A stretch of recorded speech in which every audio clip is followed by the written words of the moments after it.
Hello and नमस्कार दोस्तों, कैसे हो आप सभी। क्या हाल चाल। आशा करता हूं कि सब बढ़िया चल रहा होगा।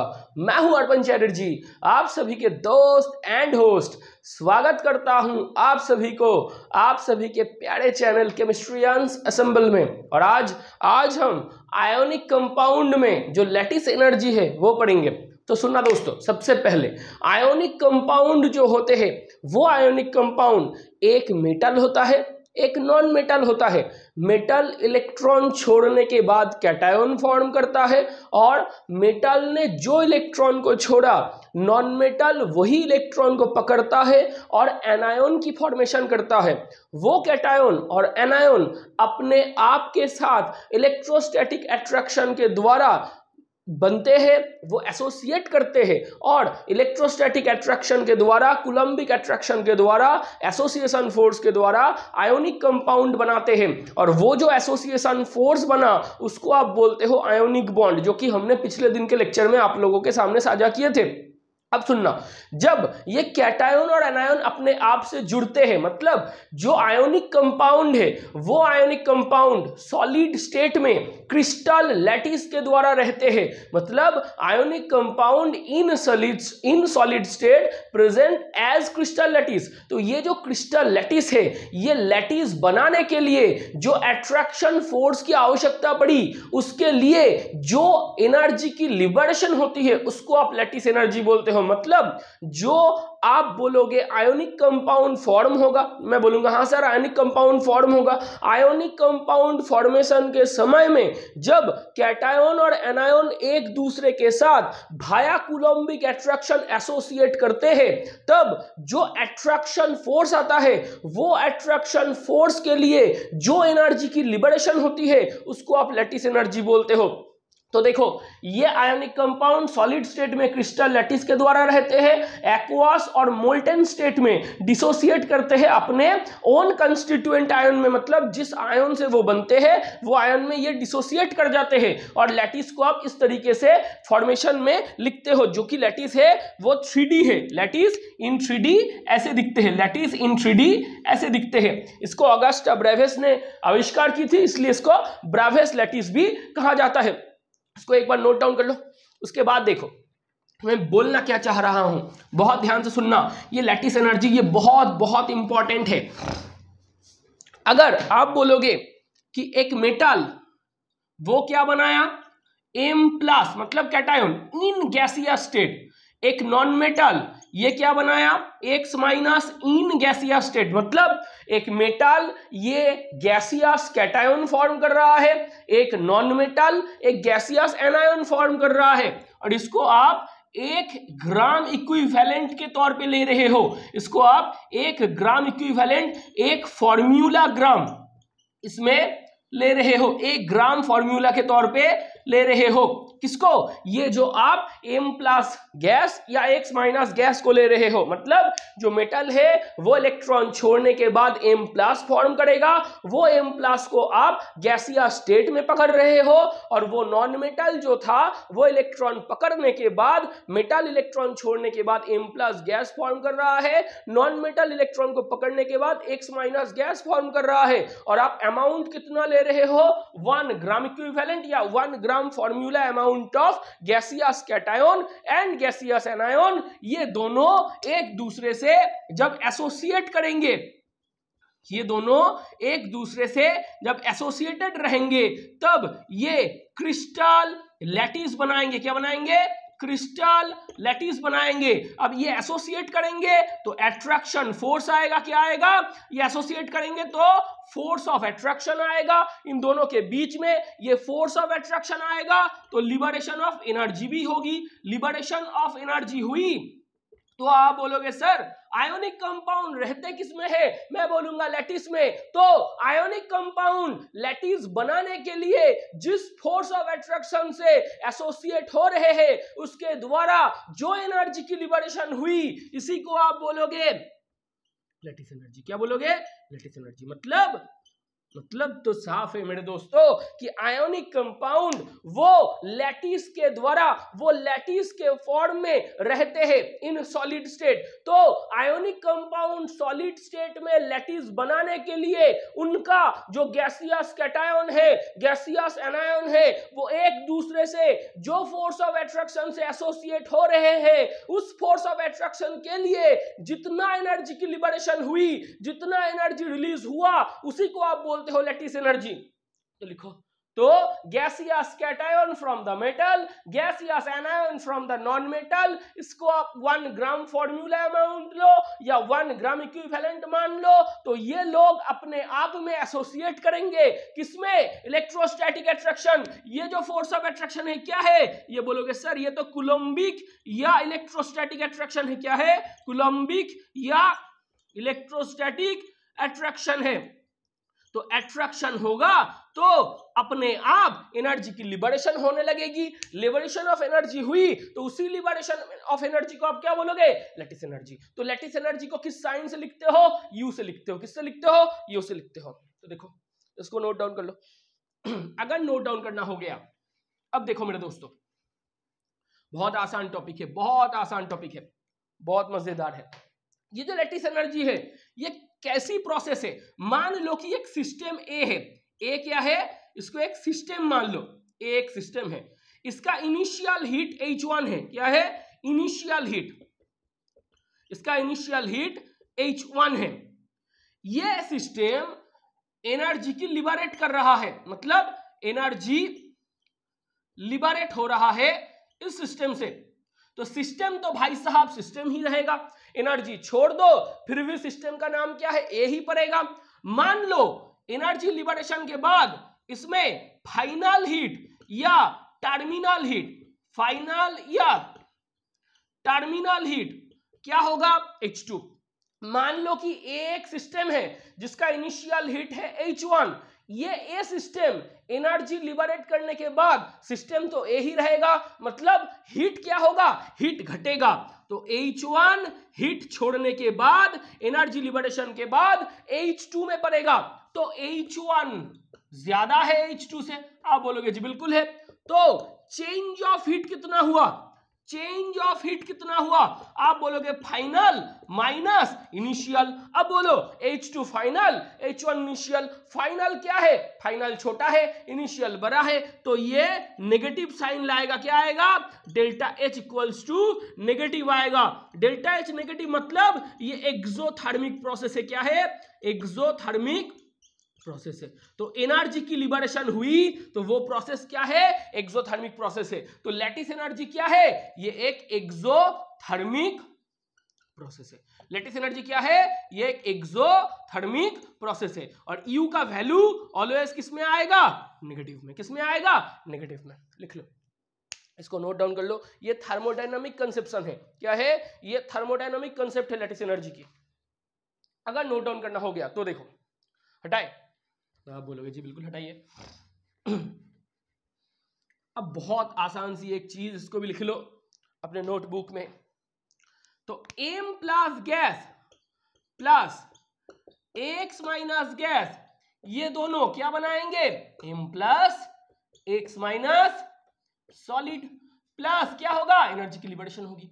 ये है लैटिस एनर्जी की नोटेशन। ये है लैटिस एनर्जी की नोटेशन। तो m प्लस और x माइनस एक दूसरे के साथ क्या होगा? आप बोलोगे सर कूलम्बिक अट्रैक्शन में जुड़ जाएगा। कूलम्बिक अट्रैक्शन में जुड़ेगा तो क्या बनाएगा? Crystal lattice. क्या बनाएगा? Crystal lattice. क्रिस्टल लैटिस बनाएगा तो एक एनर्जी की लिबरेशन होगी, वही है lattice energy. m plus gas x minus gas जुड़ेगा, m plus x minus solid बनाएगा जो कि है क्रिस्टल लैटिस। उनके लिए जो एसोसिएशन फोर्स बना, फोर्स ऑफ अट्रैक्शन आया, उसके लिए जो एनर्जी की लिबरेशन हुई वही है लैटिस एनर्जी। लैटिस बनाने के चक्कर में ये भाई साहब जो फोर्स ऑफ अट्रैक्शन से जुड़ रहे हैं उसमें जो एनर्जी की लिबरेशन हुई वो है लैटिस एनर्जी। हुआ? कंसेप्ट तो बहुत तगड़ा है, इसको नोट डाउन करो और उसके बाद देखो। अब देखो कौन सी फैक्टर है जहां पर लैटिस एनर्जी निर्भर करते हैं। एक तो है charge of cation and anion, charge of cation and anion of particular crystal lattice. जो क्रिस्टल लैटिस आप पढ़ रहे हो उनमें एक कैटायन भी है, उनमें एक एनायन भी है, उन दोनों की चार्ज के ऊपर निर्भर करते हैं। आप तो ये जानते हो ना मेरे जो दोस्तों कि F is proportional to Q1 Q2 by R square, Coulomb का लॉ है। तो फोर्स किसके ऊपर निर्भर करते हैं? चार्ज की मल्टीप्लिकेशन के ऊपर निर्भर करते हैं। तो लैटिस एनर्जी किसके ऊपर निर्भर करेगा? आप बोलोगे charge of cation and anion के ऊपर निर्भर करेगा। मतलब जो क्रिस्टल है उसमें कंस्टिट्यूएंट एलिमेंट के तौर में क्या है? आप बोलोगे सर कैटायन है, आप बोलोगे सर एनायन है। तो कैटायन और एनायन की चार्ज है, तो उस चार्ज के ऊपर भाई लैटिस एनर्जी निर्भर करेगा। तो लिख लो, सबसे पहले किसके ऊपर निर्भर करेगा? चार्ज ऑफ कैटायन एनायन होगा। और क्या होगा? Distance between cation and anion, distance between cation and anion. कैसे निर्भर करेगा? U is proportional to Z plus Z minus by R। तो आप बोलोगे Z प्लस क्या है? Z प्लस है कैटायन का चार्ज, Z प्लस क्या है? Charge of cation. Z minus क्या है? Charge of anion.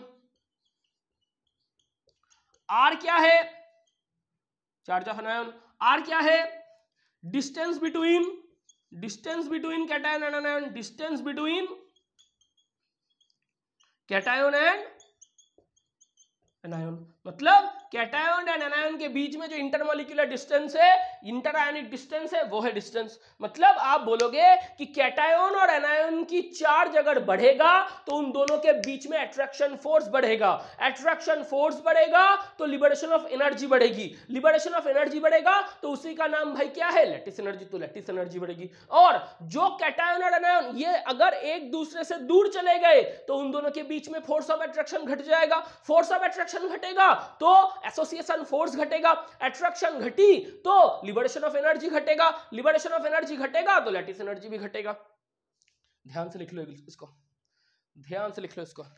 अगर लिखना हो गया तो देखो मैं बोलना क्या चाह रहा हूं, मैं बोलना यह चाह रहा हूं मेरे दोस्तों कि अगर जो लैटिस बना उनमें कैटायन है, उनमें एनायन भी है, ये कैटायन और एनायन की चार्ज अगर बढ़ी तो ये दोनों भाई साहब एक दूसरे से ज्यादा जुड़ेंगे।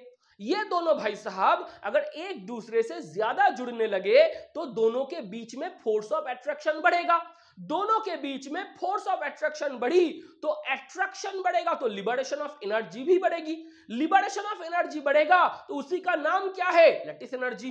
तो कैटायन और एनायन के मल्टीप्लिकेशन प्रोडक्ट ऑफ चार्ज इन दोनों के ऊपर कैसे निर्भर करते हैं? Directly proportional. मतलब आप बोलोगे कि U is proportional to multiplication of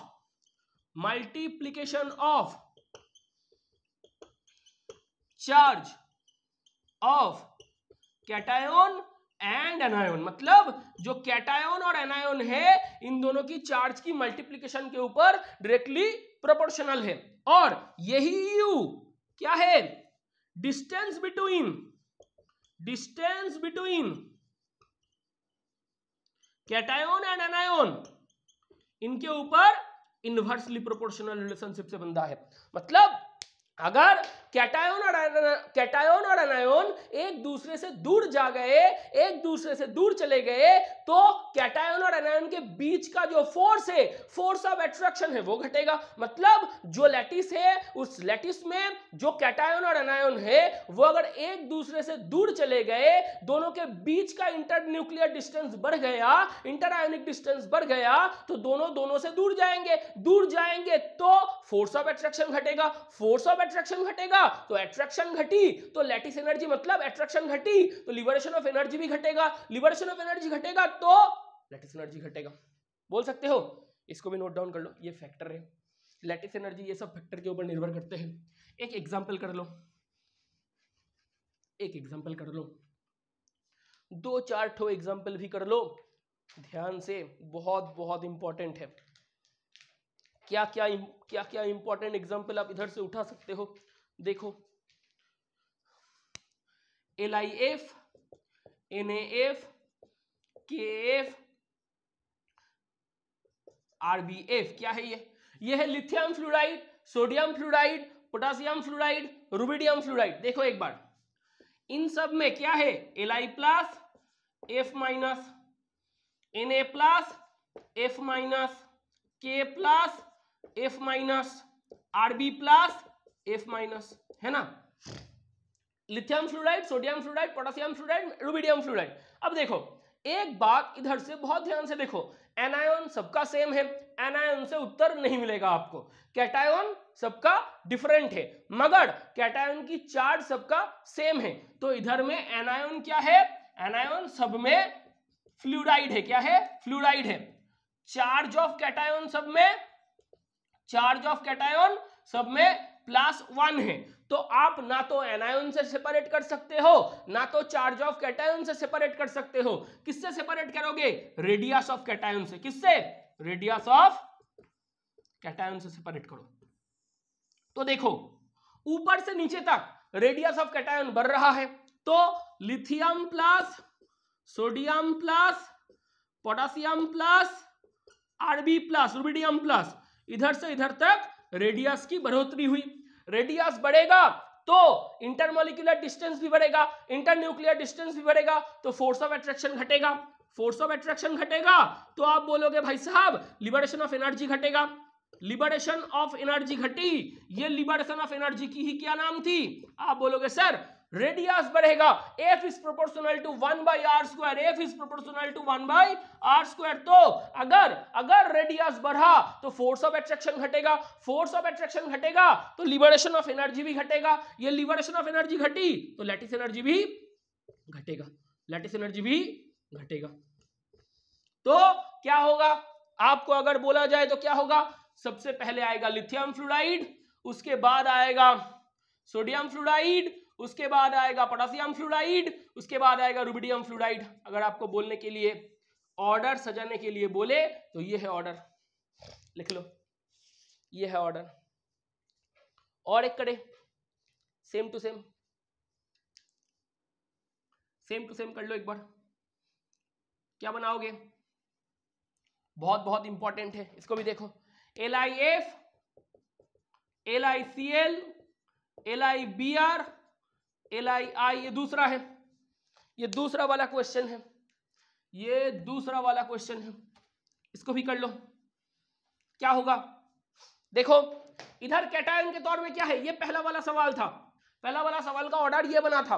अब देखो अगर आपको कोई बोले ऊपर से नीचे तक, आप बोलोगे सर कैटायन सेम है, इन सब में कैटायन क्या है, Li प्लस है, इन सब में कैटायन क्या है, Li प्लस है। तो कैटायन से उत्तर मिलेगा, नहीं मिलेगा, तो किससे मिलेगा, एनायन से। F minus, Cl minus, Br minus, I minus क्या है, फ्लूराइड, क्लोराइड, ब्रोमाइड, आयोडाइड, ये चारों आयन है। अब देखो चार्ज ऑफ एनायन क्या है, चार्ज ऑफ एनायन क्या है, आप बोलोगे सर -1 है, इससे भी उत्तर नहीं मिला, इससे भी उत्तर नहीं मिला। तो देखो इसको सजाओ, F minus, Cl minus, Br minus, I minus. देखो भाई साहब एनायन की रेडियस ऊपर से नीचे तक बढ़ रहा है, देखो एनायन की रेडियस ऊपर से नीचे तक बढ़ रहा है, रेडियस बढ़ेगा तो फोर्स ऑफ अट्रैक्शन घटेगा, फोर्स ऑफ अट्रैक्शन घटेगा तो लिबरेशन ऑफ एनर्जी घटेगा, लिबरेशन ऑफ एनर्जी घटेगा तो लैटिस एनर्जी भी घटेगा। तो क्या होगा, दूसरा उत्तर लिथियम फ्लोराइड सबसे ज्यादा, उसके बाद लिथियम क्लोराइड, उसके बाद लिथियम ब्रोमाइड, उसके बाद लिथियम आयोडाइड। ये दूसरा वाला सवाल, ये दूसरा सवाल देखते रहो। मतलब ये किससे हुआ, ये रेडियस से बना, ये किससे बना, ये रेडियस से बना। अब देखो तीसरा करे, तीसरा करे, नोट डाउन करते जाओ, नोट डाउन करते जाओ, ये सब इंपॉर्टेंट है। तीसरा किससे बनाओगे, देखो किससे बना सकते हो, MgO, CaO, SrO, BaO। क्या है, ये मैग्नीशियम ऑक्साइड है, ये कैल्शियम ऑक्साइड है, ये स्ट्रोंशियम ऑक्साइड है, ये बेरियम ऑक्साइड है। देखो इन सब में O2 माइनस कॉमन है, मतलब एनायन क्या है इसमें, ऑक्साइड एनायन है। क्या है, नॉर्मल ऑक्साइड। ऑक्साइड भी बहुत तरह के होते हैं, सुपर ऑक्साइड होते हैं, पैरोक्साइड होते हैं, सब ऑक्साइड होते हैं, नॉर्मल ऑक्साइड होते हैं। ये क्या है, ये नॉर्मल ऑक्साइड है, मतलब O2 माइनस एनायन के तौर में है। तो आप एनायन से सेपरेट नहीं कर सकते, तो किससे सेपरेट करोगे, इधर क्या है Mg2 प्लस, क्या है Ca2 प्लस, क्या है Sr2 प्लस, क्या है Ba2 प्लस। कैटायन की चार्ज क्या होगा, आप बोलोगे सर चार्ज ऑफ कैटायन तो +2 है, चार्ज ऑफ कैटायन क्या है, +2 है। तो मजे की बात यह है कि एनायन से भी आप सेपरेट नहीं कर सकते, चार्ज ऑफ कैटायन से भी आप सेपरेट नहीं कर सकते। तो किससे सेपरेट करोगे मेरे दोस्तों?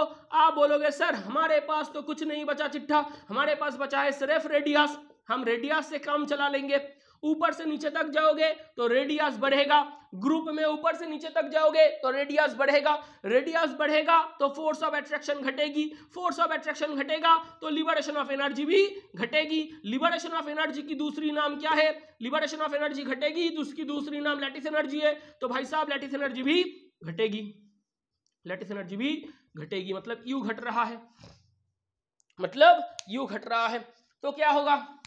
एमजीओ सबसे ज्यादा, उसके बाद सीएओ, उसके बाद एसआरओ, उसके बाद बीएओ, ये तीसरा वाला है, ये तीसरा ऑर्डर है। लिख लो, इसको भी लिख लो। हो गया? और एक को करो, और एक को करो। क्या करो, क्या करोगे? BCO3 MgCO3, ये अल्कालाइन अर्थ मेटल कार्बोनेट है। क्या है? Barium carbonate, magnesium carbonate, calcium carbonate, strontium carbonate और बेरियम कार्बोनेट। देखो ये अल्कालाइन अर्थ मेटल कार्बोनेट है। इसमें एनायन के तौर में क्या है? आप बोलोगे सर CO3 कार्बोनेट है। क्या है? कार्बोनेट है एनायन के तौर में। तो एनायन से सेपरेट कर सकते हो? आप बोलोगे नहीं सर एनायन से तो सेपरेट नहीं होगा, तो किससे होगा? आप बोलोगे सर कैटायन से होगा। क्या है? B2+, Mg2+, Ca2+, SR2+, Ba2+। अब देखो चार्ज ऑफ कैटायन क्या है? आप बोलोगे सर चार्ज ऑफ कैटायन तो +2 है, चार्ज ऑफ कैटायन क्या है? +2 है। तो फिर से वही बात, तो एनायन से सेपरेशन होगी? नहीं होगी। चार्ज ऑफ कैटायन से सेपरेशन होगी? नहीं होगी। तो किससे होगी? आप बोलोगे सर एक ही तो चीज है हमारे पास, वो है रेडियस। ऊपर से नीचे तक रेडियस बढ़ेगा, रेडियस बढ़ेगा तो फोर्स ऑफ अट्रैक्शन घटेगा, तो लिबरेशन ऑफ एनर्जी, ये क्या होगा? लिबरेशन ऑफ एनर्जी भी घटेगा। लिबरेशन ऑफ एनर्जी की दूसरी नाम इसमें क्या है? आप बोलोगे सर हमारे लिए ये तो लैटिस एनर्जी की समान है, तो लैटिस एनर्जी भी घट रहा है। तो चौथा में आप क्या बोलोगे? बेरिलियम कार्बोनेट का सबसे ज्यादा, उसके बाद मैग्नीशियम कार्बोनेट, उसके बाद कैल्शियम कार्बोनेट, उसके बाद स्ट्रोंशियम कार्बोनेट, उसके बाद बेरियम कार्बोनेट। ये जो एग्जाम्पल हमने करवाया है आप बहुत ध्यान से रहिएगा, ये सब खतरनाक एग्जाम्पल है, ये लैटिस एनर्जी में आते हैं। आप इस ऑर्डर को फॉलो कीजिएगा, इस ऑर्डर को फॉलो कीजिएगा, अपने नोटबुक में अपने कॉपी में छापो, पॉज करो और छापो, पॉज करो और छापो। अगर छापना हो गया तो देखना जो हमने बताया है लैटिस एनर्जी की जो फैक्टर थी, उस फैक्टर से क्या क्या सवाल बनते हैं, ऑर्डर ऑफ लैटिस एनर्जी कैसे बनते हैं, ये है एक एक एग्जांपल। अगर हो गया तो हटाएं। अब देखो, अब मजे की बात सुनो, अब बहुत मजेदार टॉपिक आपके सामने आने वाला है, जो कि है, आप बोलोगे सर बताओ क्या बोलने वाले हो? लैटिस एनर्जी की कैलकुलेशन करना होगा, लैटिस एनर्जी की कैलकुलेशन करना होगा, calculation of lattice energy. Calculation of lattice energy दोनों तरकीब से हो सकता है, एक तो होगा थियोरेटिकली, थियोरेटिकली, और दूसरा होगा एक्सपेरिमेंटली। एक होगा थियोरेटिकली और दूसरा होगा एक्सपेरिमेंटली। थियोरेटिकली जिससे आप मापोगे उसको आप बोलोगे बॉर्न लैंडे इक्वेशन। क्या इक्वेशन? Born Landé equation. ये सिर्फ थियोरेटिकल इक्वेशन है। और एक्सपेरिमेंटली आप जिससे मापोगे वो है Born Haber cycle, Born Haber cycle. पहले तो इसको लिखो, दोनों ही आज हम करवाएंगे। थियोरेटिकली आप किससे करोगे? बॉर्न लैंडे इक्वेशन से करोगे, और एक्सपेरिमेंटली आप किससे करोगे? बॉर्न हेबर साइकिल से मापोगे। तो देखो सबसे पहले हम क्या करेंगे? हम थियोरेटिकली मापेंगे। हम क्या करेंगे? हम थियोरेटिकली मापेंगे, मतलब हम बॉर्न लैंडे इक्वेशन मापेंगे। बॉर्न लैंडे इक्वेशन से कैसे बनता है? तो एक बात तो सुनो, U is proportional to charge of cation, charge of cation into charge of anion, charge of cation into charge of anion. आप बोलोगे जी सर ये तो हम लिख सकते हैं। चार्ज ऑफ कैटायन इस प्रोपोर्शनल, चार्ज ऑफ कैटायन क्या होगा, जेड प्लस इंटू ई। ई क्यों आएगा, आप ये जानते हो, भली भांति जानते हो कि जो भी पृथ्वी का सिंपलेस्ट चार्ज है उसको आप बोलते हो इलेक्ट्रॉन की चार्ज। मतलब जो आधान की जो क्वांटाइजेशन होती है वो क्या होती है, Q equals two plus minus any. मतलब जो भी आधान होते हैं पृथ्वी में वो इलेक्ट्रॉन की आधान की जो होल इंटीग्रल मल्टीपल में रहते हैं। मतलब आप ये जानते हो Q equals two plus minus any, ये मैं हटा दूंगा, इसको लिख लेना। ये क्या होते हैं, पृथ्वी में जो भी आधान होते हैं वो इलेक्ट्रॉन की आधान की इंटीग्रल मल्टीपल में रहते हैं। इसको आप आधान की क्वांटाइजेशन के नाम में भी जानते हो। इसको आप क्या बोलते हो, आधान की क्वांटाइजेशन। तो कैटायन की चार्ज क्या थी, जेड प्लस, उसके साथ किसकी गुना करोगे, पृथ्वी की सिंपलेस्ट चार्ज। एनायन की चार्ज क्या थी, जेड माइनस, उसके साथ किसकी गुना करोगे, पृथ्वी की सिंपलेस्ट चार्ज। मतलब जेड प्लस इंटू ई, जेड माइनस इंटू ई। अब ये कितने मोल में हो रहे हैं, 1 मोल में। तो एवोगाड्रो नंबर की गुना करो, किसकी गुना करो, एवोगाड्रो नंबर की गुना करो। और उसके बाद नीचे क्या आते हैं, नीचे आते हैं distance between cation and anion. इसको लिखना मैंने भूल गया, इसको थोड़ा सा लिख लेना बाई आर। तो लैटिस एनर्जी किसके ऊपर निर्भर करते हैं, लैटिस एनर्जी निर्भर करते हैं charge of cation into charge of anion by distance between cation and anion. Lattice energy किसके ऊपर निर्भर करते हैं, हमने फैक्टर बताने के समय में बताए थे कि लैटिस एनर्जी निर्भर करते हैं charge of cation into charge of anion divided by distance between cation and anion. अब चार्ज ऑफ कैटायन क्या है, जेड प्लस, उसके साथ किसकी गुना करोगे, पृथ्वी की सिंपलेस्ट चार्ज की। चार्ज ऑफ एनायन क्या है, जेड माइनस, उसके साथ किसकी गुना करोगे, पृथ्वी की सिंपलेस्ट चार्ज की। और ये कितने मोल में हो रहे हैं, 1 मोल। तो किसकी गुना करोगे, एवोगाड्रो नंबर की। किसकी गुना करोगे, एवोगाड्रो नंबर की। ये है एक्चुअल की लैटिस एनर्जी, ये है एक्चुअल की lattice energy in theoretical term, in theoretical term. अब इसमें कुछ कांस्टेंट जोड़ना बाकी है।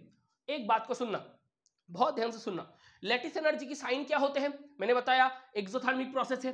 लैटिस एनर्जी क्या है, ये आपके लिए एक्सोथर्मिक प्रोसेस है। It holds negative sign.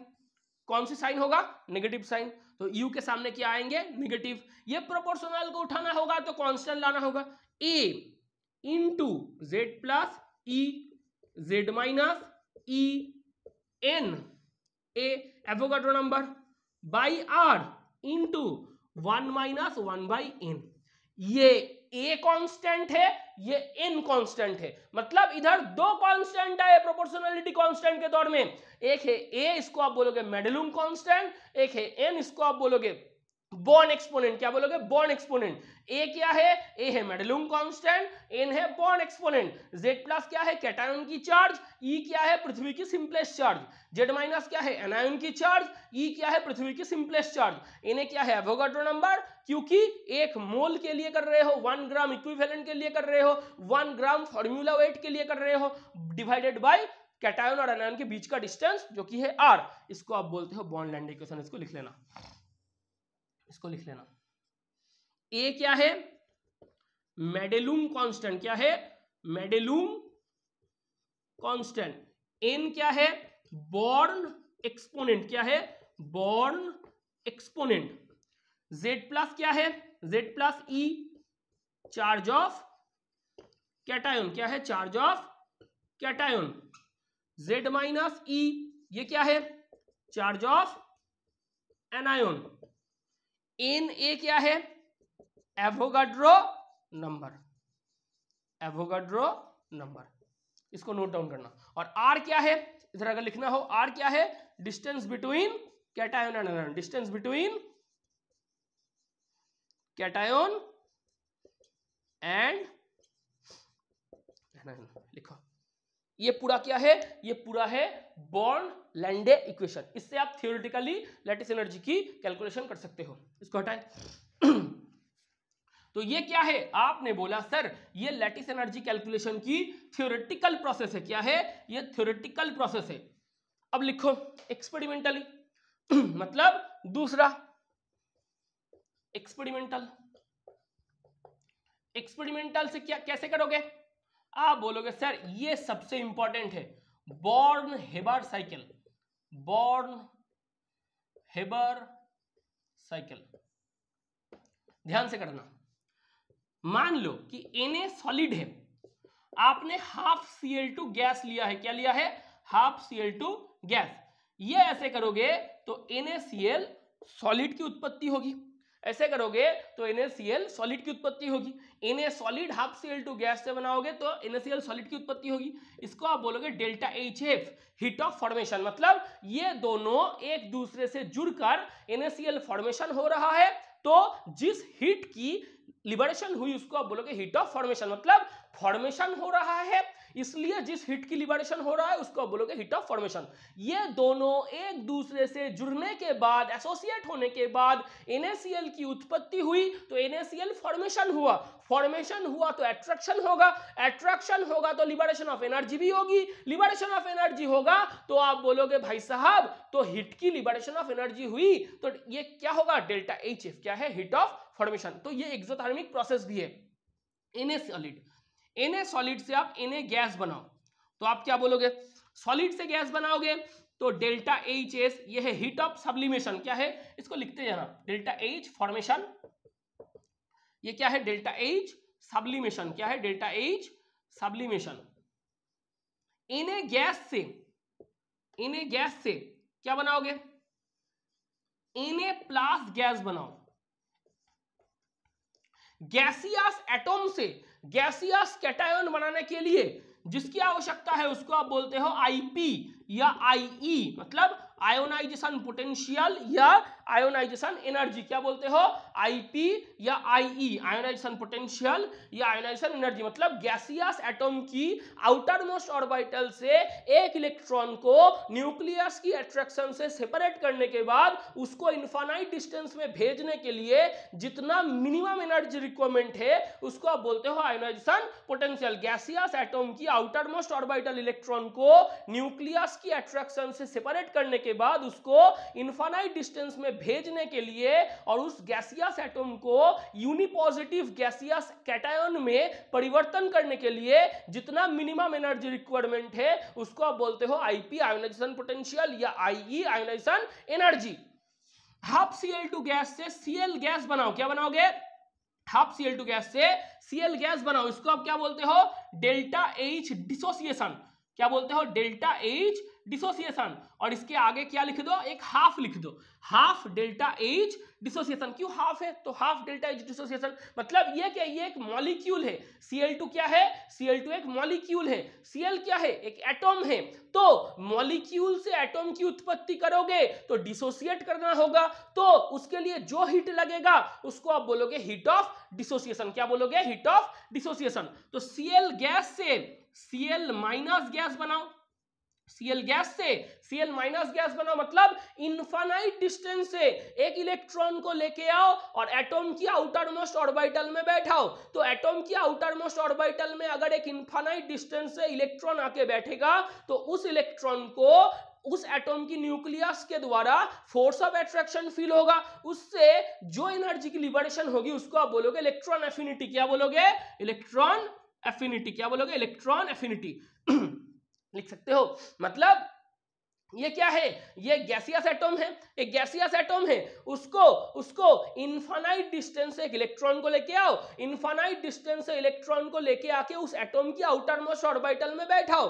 तो उस आउटर मोस्ट ऑर्बिटल में जो इलेक्ट्रॉन बैठ रहा है इनफाइनाइट डिस्टेंस से आते हुए उस इलेक्ट्रॉन की प्रति न्यूक्लियस की एक अट्रैक्शन फील होगी। न्यूक्लियस उस इलेक्ट्रॉन को अगर अट्रैक्शन देगा, न्यूक्लियस उस इलेक्ट्रॉन को अगर अट्रैक्ट करेगा तो लिबरेशन ऑफ एनर्जी भी होगी। लिबरेशन ऑफ एनर्जी होगी तो एक एनर्जी की लिबरेट होगा, तो किसके लिए होगा? इलेक्ट्रॉन के लिए। उस इलेक्ट्रॉन के लिए न्यूक्लियस की एफिनिटी आएगी, उसको आप बोलोगे इलेक्ट्रॉन एफिनिटी। क्या बोलोगे? Electron affinity. Na plus gas plus Cl minus gas NaCl solid बनाएगा। तो देखो गैसियस कैटायन, गैसियस एनायन एक दूसरे के साथ जुड़ रहा है तो सॉलिड बनाएगा, तो इसके नाम क्या है? Lattice energy. क्या है नाम? Lattice energy. तो इसको लिखो। तो देखो एक साइकिल बना, हम ये बोल सकते हैं डेल्टा H फॉर्मेशन ये वन स्टेप में हुआ, और मल्टीपल स्टेप में क्या क्या हुआ? Delta H sublimation, plus delta H sublimation plus half delta H dissociation, delta H dissociation plus IP plus EA plus lattice energy. ये क्या है? ये मल्टीपल स्टेप में हुआ। देखो तो ये बोल सकते हो, देखो sublimation, IP, dissociation, electron affinity, lattice energy, ये मल्टीपल स्टेप में हुआ। ये दोनों सेम है। ये एक साइंटिस्ट आता है जिसका नाम है हेस। ये हेस का एक लॉ आएगा, हेस लॉ। वो क्या बोलेगा कि heat in single step equals to summation of heat in multiple step. ये हेस की लॉ है, इन मल्टीपल स्टेप्स। हेस भाई साहब क्या बोल रहे हैं? हेस भाई साहब बोल रहे हैं कि हीट इन सिंगल स्टेप का हीट मल्टीपल स्टेप के ऑल हीट की समेशन से बराबर है। ये हेस की लॉ है। और ये जो पूरा चक्र बना, ये जो पूरा साइकिल बना, ये क्या है? ये बॉर्न-हेवर साइकिल है। क्या है? ये बॉर्न-हेवर साइकिल है। इसको लिखो। अगर लिखना हो गया तो थोड़ा सा हटाएंगे, हेस की लॉ को हटाते हैं। अब देखो और थोड़ा चीज इधर बाकी है। क्या बोल सकते हैं? देखो बहुत आसान है। तो हम ये बोलना चाह रहे थे, देखना दोस्तों, डेल्टा एच फॉर्मेशन, इसमें क्या हुआ था? आप बोलोगे सर Na और Cl के बीच में अट्रैक्शन हुआ तभी तो NaCl बना। तो फॉर्मेशन के लिए अट्रैक्शन आवश्यक है। अट्रैक्शन होगा तो लिबरेशन ऑफ एनर्जी होगी। तो साइन क्या होगा? नेगेटिव। डेल्टा एच फॉर्मेशन की साइन क्या है? नेगेटिव। ये क्या प्रोसेस है? एक्सो। क्या प्रोसेस है? एक्सो। मतलब ये एक्सोथर्मिक प्रोसेस है। क्या प्रोसेस है? एक्सोथर्मिक प्रोसेस है। डेल्टा एच सब्लिमेशन ये क्या है? आप बोलोगे सर ये क्या है? सॉलिड था, सॉलिड में म्यूचुअल अट्रैक्शन ज्यादा, गैस में म्यूचुअल अट्रैक्शन कम, तो सॉलिड में एनर्जी देना पड़ेगा। सॉलिड में म्यूचुअल अट्रैक्शन ज्यादा, गैस में म्यूचुअल अट्रैक्शन कम, तो अट्रैक्शन घटाने के लिए बाहर से एनर्जी देना पड़ेगा। तो ये क्या है? आप बोलोगे सर ये एंडो है, मतलब बाहर से एनर्जी आप दे रहे हो तो ये एनर्जी की एब्जॉर्प्शन कर रहे हैं। एब्जॉर्प्शन ऑफ, इधर क्या होगा? इधर absorption of energy by system होगा। क्या होगा? Absorption of energy by system. तो एब्जॉर्प्शन ऑफ एनर्जी होगा तो ये क्या है? एंडोथर्मिक। क्या है? ये है एंडोथर्मिक। एंडोथर्मिक में साइन क्या होता है? प्लस। क्या होते हैं? प्लस। तो डेल्टा एच सब्लिमेशन की साइन क्या होगा? प्लस। आप बोलो डेल्टा एच सब्लिमेशन की साइन क्या होगा? प्लस। तो ये क्या है? ये नेगेटिव है। ये क्या है? ये पॉजिटिव है। हुआ। आईपी, इसको देखो, आप बोलते हो कि atom nucleus outer most orbital electron को पकड़कर बैठा है। उस आउटर मोस्ट ऑर्बिटल इलेक्ट्रॉन को न्यूक्लियस की पकड़ से बाहर निकालोगे तो बाहर से एनर्जी देना पड़ेगा। तो भाई साहब मिनिमम एनर्जी रिक्वायर्ड, तो एनर्जी दोगे तो ये भी एंडोथर्मिक है। क्या है? एंडो। तो इसका भी साइन क्या पड़ेगा? प्लस। तो आईपी का भी क्या साइन है? प्लस। क्या साइन है? प्लस। अब देखो जो इलेक्ट्रॉन एफिनिटी है, मतलब आउटर मोस्ट ऑर्बिटल में इलेक्ट्रॉन आ रहा है, इनफाइनाइट डिस्टेंस का इलेक्ट्रॉन उसको अब आउटर मोस्ट ऑर्बिटल में लेके आ रहे हो, तो उस आउटर मोस्ट ऑर्बिटल इलेक्ट्रॉन की प्रति न्यूक्लियस की अट्रैक्शन बढ़ी, तो न्यूक्लियस उस इलेक्ट्रॉन को अट्रैक्ट करेगा तो लिबरेशन ऑफ एनर्जी होगी। जी भाई साहब बिल्कुल होगी। इलेक्ट्रॉन एफिनिटी मतलब क्या है? आप बोलोगे सर एफिनिटी मतलब क्या है? आकर्षण मतलब एक्सो, आकर्षण मतलब लिबरेशन ऑफ एनर्जी, मतलब इलेक्ट्रॉन एफिनिटी की साइन क्या होगी? नेगेटिव। क्या होगी? नेगेटिव। इसको लिखना हो गया। अब देखो डेल्टा एच डिसोसिएशन क्या है? Delta H dissociation. आप बोलोगे सर मॉलिक्यूल था जिसमें एटॉम एक दूसरे से बंधे हुए थे, उस एटॉम को एक दूसरे से सेपरेट करना होगा तो बाहर से एनर्जी देना पड़ेगा। एनर्जी दोगे तो इधर एब्जॉर्प्शन ऑफ एनर्जी होगी। एब्जॉर्प्शन ऑफ एनर्जी होगी। मतलब एक क्या था, एक मॉलिक्यूल था। भाई आप तो ये जानते हो ना, मॉलिक्यूल में एटम एक दूसरे से बंधा हुआ है, तो उस एटम दोनों से अगर आपको सेपरेट करना हो तो आपको बाहर से एनर्जी देना पड़ेगा, तो सिस्टम एनर्जी एब्जॉर्ब करेगा। एब्जॉर्प्शन ऑफ एनर्जी होगा तो वो एंडो है, मतलब एंडोथर्मिक है, तो उसका साइन भी पॉजिटिव होगा। क्या होगा? पॉजिटिव होगा। तो डेल्टा एच डिसोसिएशन की साइन क्या है? पॉजिटिव। इलेक्ट्रॉन एफिनिटी की साइन क्या है? नेगेटिव। आईपी की साइन क्या है? पॉजिटिव। आईपी की साइन क्या है? पॉजिटिव। लिखो। और उसके बाद लैटिस एनर्जी, आप बोलोगे sir Na plus gas, Cl minus gas एक दूसरे से जुड़ रहा है तो एट्रैक्शन हुआ तो लिबरेशन ऑफ एनर्जी हुई, तो यू मतलब लैटिस एनर्जी। ये तो हमने पहले ही बोले थे। लैटिस एनर्जी क्या है? एक्सो है। क्या है? एक्सो है, तो साइन भी नेगेटिव बनाएगा। क्या बनाएगा? नेगेटिव बनाएगा। लैटिस एनर्जी की साइन क्या है? नेगेटिव है। इसको भी लिख लो पूरा, इस पूरे कच्चे चिट्ठे को लिख लो। अगर लिखना हो गया तो इसके बाद और एक बार इसको मिटाए। मेरा ही बोर्ड है, मैं ही मिटाऊंगा, आप सिर्फ देखोगे। आप बोलोगे सर ऐसे कैसे चलेगा, नहीं होगा ऐसे। मैं बोलूंगा सॉरी दोस्तों, क्या ही कर सकते हैं हम, मिटाना तो पड़ेगा। कुछ नए वाले को लिखने के लिए पुराने वाले को मिटाना आवश्यक है। तो आप बोलोगे क्या होगा? Delta H F equals to delta H S plus I P plus half delta H D plus E A plus U. लिख सकते हो? हाँ बोलोगे सर जी बिल्कुल लिख सकते हैं। डेल्टा एच एफ क्या है? ये प्लस ये प्लस ये प्लस ये प्लस ये। देखो हुआ। तो यू क्या होगा? यू होगा delta H F minus delta H S plus I P plus half delta H D plus ये। देखो लिख सकते हो। यू क्या होगा? ये पूरा होगा। तो यू क्या है मेरे दोस्तों? यू क्या है मेरे दोस्तों? यू लैटिस एनर्जी ही तो है।